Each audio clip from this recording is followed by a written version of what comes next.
नमस्कार साथियों, आप सभी का YB 2020 PYQ यूट्यूब चैनल पर हार्दिक स्वागत अभिनंदन। इस क्लास में हम लोग हिंदी का टॉपिक नंबर 14 अंग्रेजी के पारिभाषिक शब्द तकनीकी शब्दों के समानार्थक हिंदी शब्द हम लोग यहाँ पर देखने वाले हैं। जैसा कि आप लोगों को पता है, यहाँ पर मोस्ट रिपीटेड क्वेश्चन ही रहेंगे क्योंकि हम लोग सॉल्यूशन कर रहे हैं दिशा जो 4th ग्रेड वाली बुक है उसका। और इसके यदि आपको सब्जेक्ट वाइज प्लेलिस्ट देखनी है तो आप प्लेलिस्ट जाकर देख लें। वन टॉपिक वन शॉट के रूप में यहाँ पर क्लासें हैं वो आपको मिलेगी। और आप लोग यदि लक्ष्य के जो 21 मॉडल पेपर है उसका सॉल्यूशन देखना चाहते हैं तो आप वीडियो वाले सेक्शन में जाकर देखने चैनल को विजिट करें। वीडियो वाले सेक्शन में जाएं और वहां पर आपको लक्ष्य के 21 मॉडल पेपर मिलेंगे, उनका सॉल्यूशन आप देख सकते हैं।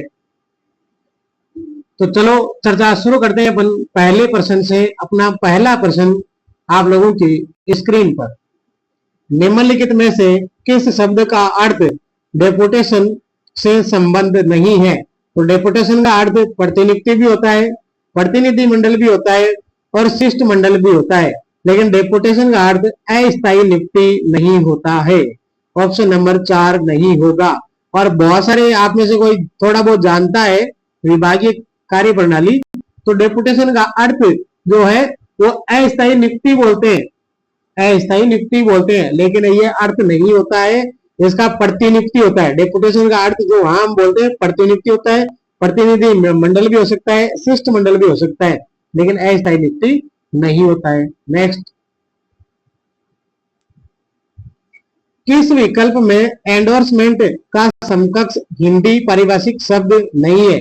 शब्द दिया हुआ है एंडोर्समेंट, तो इसका अर्थ है ना वो बेचान होता है, समर्थन होता है और पृष्ठांकन होता है।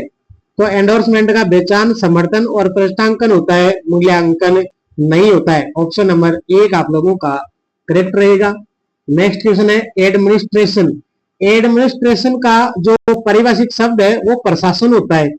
अब यहाँ पर देखो ये कंफ्यूज करने के लिए दे दिए, इनको अपने को हटाकर केवल इतना याद रखना है, एडमिनिस्ट्रेशन का मतलब प्रशासन होता है।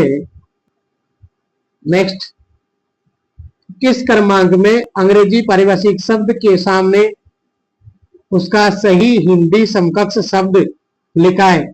एक्स ओपी को पूर्व पदाधिकारी होता है, एडहोक का अर्थ तदर्थ नहीं होता है, और कोरम का अर्थ जो है समकक्ष शब्द लिखा है, तो ये बिल्कुल एक्स ओपीको का पूर्व अधिकारी नहीं होता। यहाँ पर ऑप्शन नंबर 2 जो है वो सही है भाई, ऑप्शन नंबर 2 सही है। एडो का अर्थ तदर्थ होता है, कोरम का अर्थ गणना पूर्ति होता है, गणसंख्या नहीं। देखो यहाँ पर व्याख्या में पूरे दिए हुए हैं। तो एक्स ओपीको का अर्थ पदेन होता है, डिस्पोजल का अर्थ निपटारा या निष्पादन होता है, और कोरम का अर्थ गण पूर्ति होता है। कोरम का अर्थ गण पूर्ति आप लोगों का यहाँ पर होता है। नेक्स्ट है मेमोरेंडम। मेमोरेंडम के लिए सही पारिभाषिक शब्द है, तो मेमोरेंडम का अर्थ होता है ज्ञापन। मेमोरेंडम का अर्थ होता है ज्ञापन। मेमो का अर्थ भी क्या होता है? ज्ञापन। आपको मेमो मिले या मेमोरेंडम मिले, याद क्या रखना है? ज्ञापन याद रखना है। बढ़ते हैं नेक्स्ट क्वेश्चन की ओर।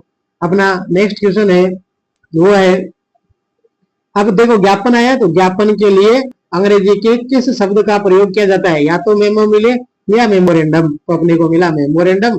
ऑप्शन नंबर 4 यहाँ पर करेक्ट रहेगा। मेमो होता या मेमोरेंडम है, दोनों ही यहाँ पर सही रहेंगे।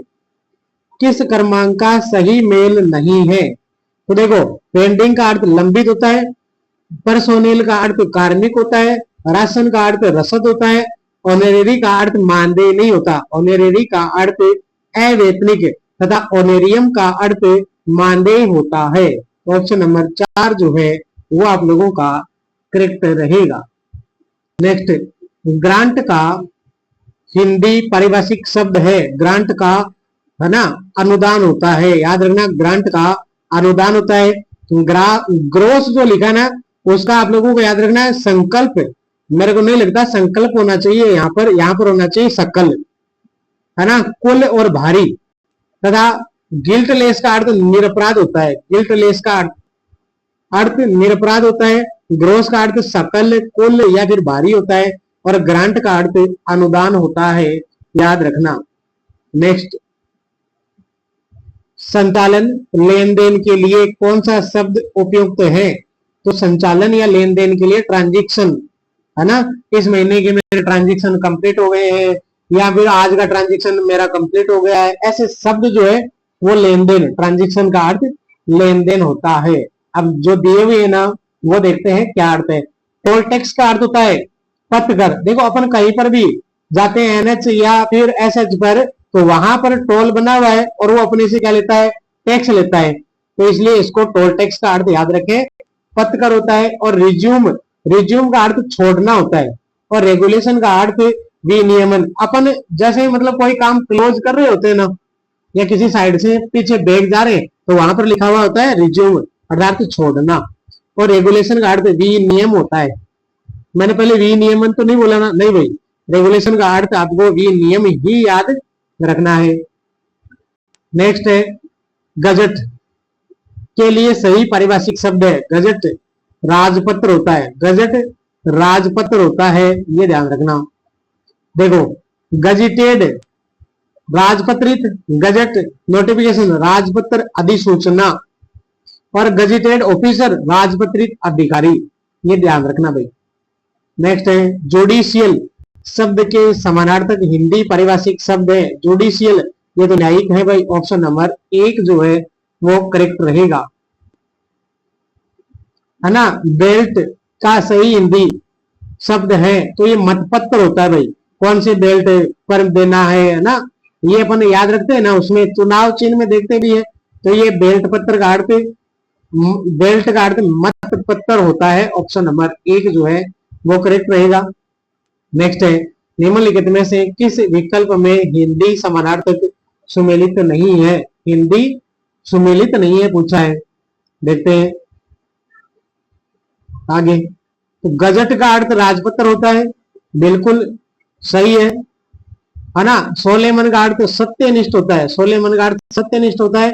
इंडेंट का अर्थ मांग पत्र होता है। इंग्लिश मेरे को थोड़ी कमी आती है, कोई उच्चारण आपको हो सकता है कि इधर उधर का लगे तो आप देख ले, बाकी मैं मेरे अनुसार शुद्ध करने का प्रयास कर रहा हूं। और एंडोर्समेंट अनुमोदित नहीं होता है, असंगत है अपना एंडोर्समेंट। इसका अर्थ मैं पहले बता चुका हूं, यदि आपको याद है तो आप कमेंट करें।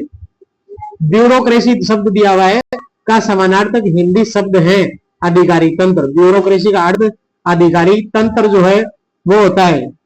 नेक्स्ट क्वेश्चन देखो, मिनट्स MINUTES लिखा हुआ है, का समानार्थक हिंदी शब्द है, तो इसका हिंदी अर्थ है वो कार्यवृत्त होता है। देखो क्या लिखा हुआ है, कार्यवृत्त लिखा हुआ है, ये आप लोगों को ध्यान रखना है। नेक्स्ट, एडजर्नमेंट शब्द का समकक्ष हिंदी पारिभाषिक शब्द सही है, तो एडजर्नमेंट का सही पूछा है, ये स्थगन होता है। पोस्टपोन्ड और एडजर्नमेंट दोनों समानार्थक हो गए, तो स्थगन आप लोगों को याद रखना है भाई, ये थोड़ा सा मेरे को हार्ड लगता है। एडजर्नमेंट स्थगन होता है। एंडोर्समेंट अब आ गया, एंडोर्समेंट का अर्थ पृष्ठांकन होता है। जैसे किसी ने एक तो ये ए है और ये फिर बी है ना। अब ए ने कोई पत्र बी को भेजा और बी वापिस ए को भेजेगा, तो बी ने जो इस पत्र पर कुछ भी अंकित किया ना वो होता है एंडोर्समेंट, बोले तो पृष्ठांकन होता है। ऑप्शन नंबर 3 यहां पर करेक्ट रहेगा। नेक्स्ट क्वेश्चन है समन अंग्रेजी शब्द के लिए हिंदी पारिभाषिक शब्द है। समन का अर्थ बुलाना होता है, समन का अर्थ बुलाना होता है, समन का अर्थ बुलाना होता है। सेकेंडरी दिया हुआ है, अब सेकेंडरी का हिंदी समानार्थक नहीं है। गौण होता है, द्वितीयक होता है, माध्यमिक होता है, लेकिन प्रस्तावक सेकेंडरी का अर्थ नहीं होता है। अपने को याद रखना है सेकेंडरी का अर्थ क्या होता है, तो गौण मान सकते हैं, द्वितीयक होता है और माध्यमिक, 3 ऑप्शन तो होते हैं लेकिन प्रस्तावक नहीं होता है। नेक्स्ट है choose the correct Hindi translation of the following word affidavit. Affidavit का अर्थ शपथ पत्र होता है। एफिडेविट, डेविट का अर्थ शपथ पत्र होता है। एफिडेविट का अर्थ शपथ पत्र होता है। अब नेक्स्ट है सब ऑर्डिनेट दिया हुआ है आप लोगों के, और हिंदी शब्द पूछा है। सब ऑर्डिनेट अधीनस्थ होता है। सब ऑर्डिनेट अधीनस्थ जो है आप लोगों का रहेगा यहाँ पर। नेक्स्ट है पारिभाषिक शब्द वैलिड का उपयुक्त, पारिभाषिक शब्द वैलिड का उपयुक्त हिंदी अर्थ है तो विधिमान्य जो होता है ना, उसी को अपन लोग अंग्रेजी में क्या कहते हैं, वैलिड बोलते हैं। नेक्स्ट क्वेश्चन है choose the most appropriate Hindi word for the given word regulation. और रेगुलेशन का अर्थ विनियमन होता है। रेगुलेशन का अर्थ विनियमन होता है। रेगुलेशन का अर्थ विनियमन होता है। अब देखो निम्नलिखित में ये क्या लिखा हुआ है, करिजेंडम के लिए उपयुक्त हिंदी शब्द है, तो यहाँ पर शुद्धि पत्र होता है। इसका अर्थ शुद्धि पत्र होता है। नेक्स्ट आप लोगों के लिए है choose the most appropriate Hindi word for the given word deferred. Deferred का अर्थ विलंब करना, जानबूझकर देरी करे, तो वो क्या है आप लोगों का डेफर्ड है। डेफर्ड की स्पेलिंग देखिए DEFERRED, आप लोगों की डेफर्ड की स्पेलिंग है और इसका अर्थ विलंब करना होता है। नेक्स्ट क्वेश्चन देखें आप लोगों का। नेक्स्ट क्वेश्चन है एडवोकेट के लिए सबसे उपयुक्त हिंदी पारिभाषिक शब्द है, ये तो अधिवक्ता होता है। एडवोकेट ऑप्शन नंबर 4, एडवोकेट अधिवक्ता। नेक्स्ट है एक्नॉलेजमेंट। एक्नॉलेजमेंट का हिंदी रूपांतर होगा पावती। एक्नॉलेजमेंट पावती होता है। एक्नॉलेजमेंट पावती होता है। एक्नॉलेजमेंट पावती होता है। मेरे इतनी बार बोलने का मकसद एक ही है, आप लोगों को कैसे भी करके याद होना चाहिए। कंपेंसेटरी, कंपेंसेटरी का हिंदी में प्रयोग किस अर्थ में होता है, क्षतिपूरक। क्षतिपूरक को अंग्रेजी में कंपेंसेटरी के नाम से जाना जाता है। तो ये थी अपनी आज की क्लास, और अगली क्लास अपनी रहेगी बैक टू बैक, वो रहेगी कार्यालय पत्रों से संबंधित ज्ञान। तो इसके साथ अगली क्लास के साथ ही अपनी हिंदी कंप्लीट हो जाएगी। और आप लोगों को बाकी के सब्जेक्ट भी देखने हैं हिंदी के साथ में, तो आप प्लेलिस्ट वाले सेक्शन में जाकर, प्लेलिस्ट बनी हुई है सब्जेक्ट वाइज, वहां देख लें, वहां आपको मिल जाएगा। इसके अलावा यदि आप लक्ष्य के 21 मॉडल पेपर व्याख्या सहित इंग्लिश और मैथ सहित देखना चाहते हैं, पूरी मतलब आप लोगों को पूरा फुल लेंथ टेस्ट देना है, तो आप लोग वहां पर जाकर लक्ष्य के 21 मॉडल पेपर वीडियो वाले सेक्शन में आपको मिल जाएंगे, वहां जाकर आप देख सकते हैं, आपको मिल जाएंगे। और 21 के अलावा 24 मॉडल पेपर और आप लोगों के लिए आने वाले हैं, तो वो भी आप लोगों को जल्द करवाए जाएंगे। तो अभी के लिए इतना ही। अभी के लिए दरो दीवार पर असरते नजर रखता हूं। चलो अब मैं सफर करता हूं। धन्यवाद। जय हिंद। राम राम सा।